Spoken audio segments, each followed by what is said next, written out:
If you gave me 100 days, I could your life. No gurus, no detox, no fake productivity hacks. 100 day is enough to go from rock bottom to momentum if you build the right systems. Step 1, clean up your act. Look around. Your environment is your mirror. If your room, your car, your desk is a dump, how can you expect your life to not be? Your head is going to feel like a dump as well.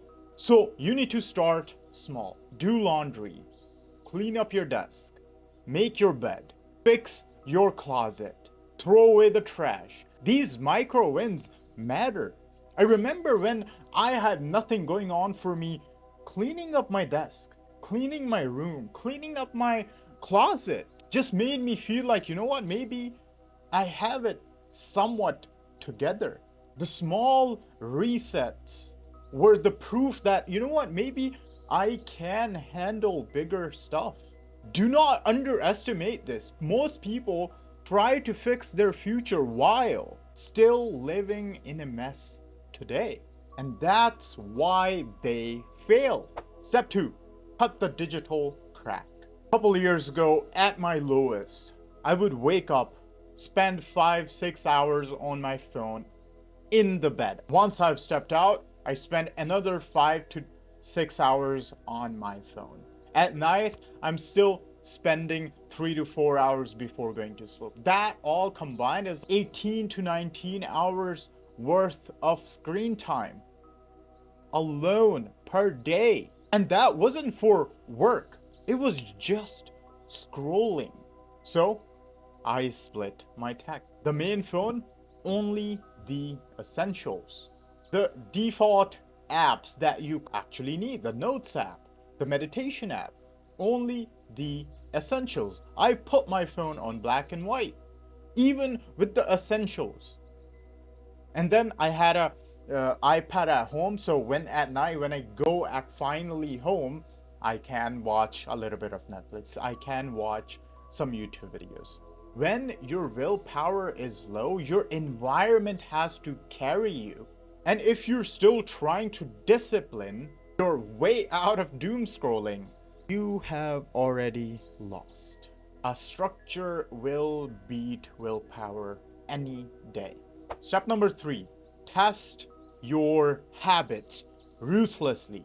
Here's a mistake. People load 10 different habits one day at a time and then think that all of those will stick. They try to stay consistent with every single thing, and guess what? After a week, after 2 weeks max, you fall. You give up. What you need to do is, you are a different person than I am. You may not like the habits that I do, and you will only find out once you try. And once you try and a habit isn't really moving you forward, drop it. Who cares if Hamza told you to do this? Who cares if some random book told you to do this habit? If it's not moving you forward, it doesn't matter. For example, habits like journaling, walking, meditation, exercise, cold shower, mouth taping. Most of these habits won't stick, and a couple do. And those become your anchor habits.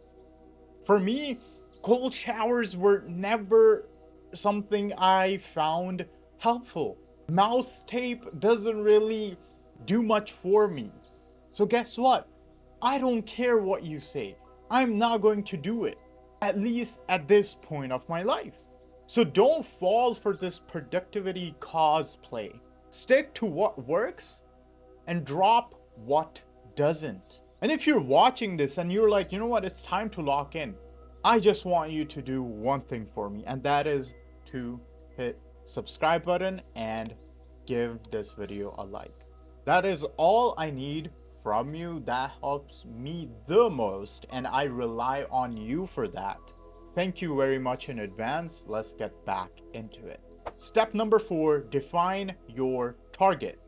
Normal is a trap. You need to define what is that you want in your life, what you actually want from life.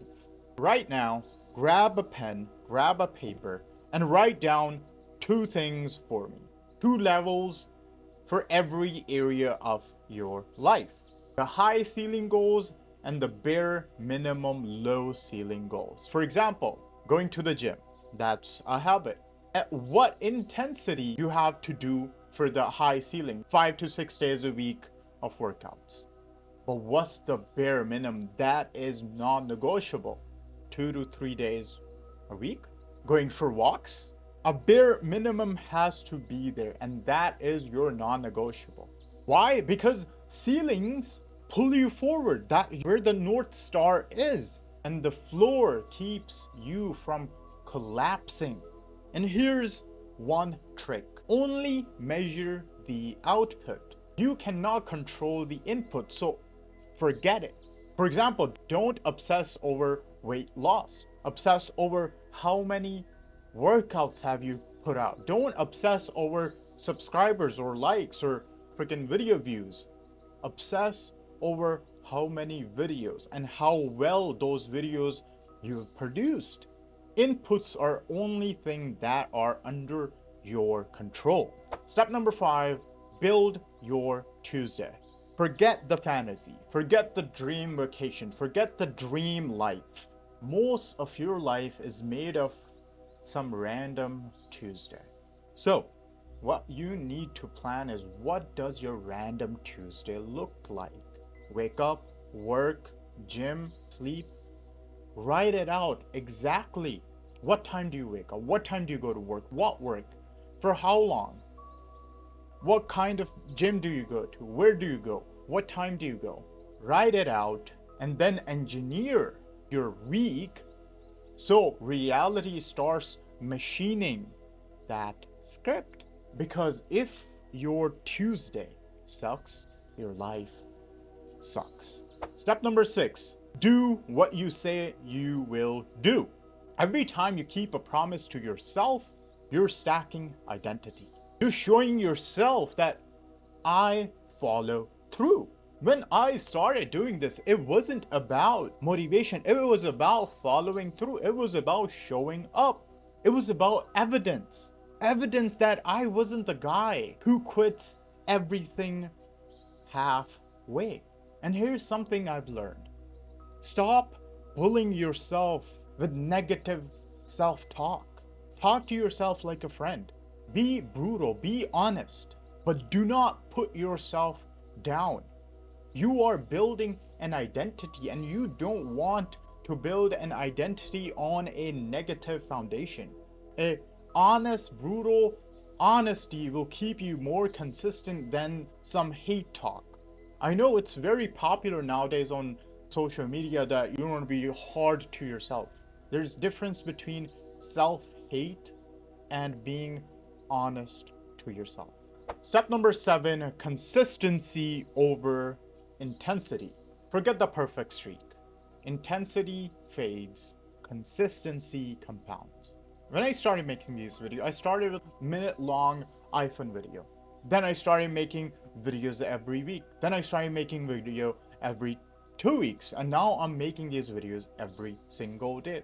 Subscribe, like, I post these videos every single day. But the point is, it has become my whole lifestyle. Starting from a minute to posting these videos every single day. And if you only remember one thing from this video, are you ready for it? Consistency is the cheat code. Again, I'm telling you this. Consistency is the shortcut. Consistency is the cheat code. So ask yourself this. What is the smallest thing that you can do every single day, which feels like almost too easy for you to do? It feels too small to matter. And that's where you start. Step number 8. Reflect and own the struggle. After 100 days, you realize something important. Struggle itself is what made you. The pain, the mess, the rebuilding, it's not wasted. It's proof that you are different now. Albert Camus once said, The struggle itself towards the heights is enough to fill a man's heart. And that is what this 100-day reset is about. 100 days is all you need, but only if you start. If you enjoyed this video, please don't forget to like and subscribe. My reset kit is linked down below. If you're gonna check it out, I'll really appreciate that. This is my comeback, and this can be yours too. I'll see you next time. Thank you very much.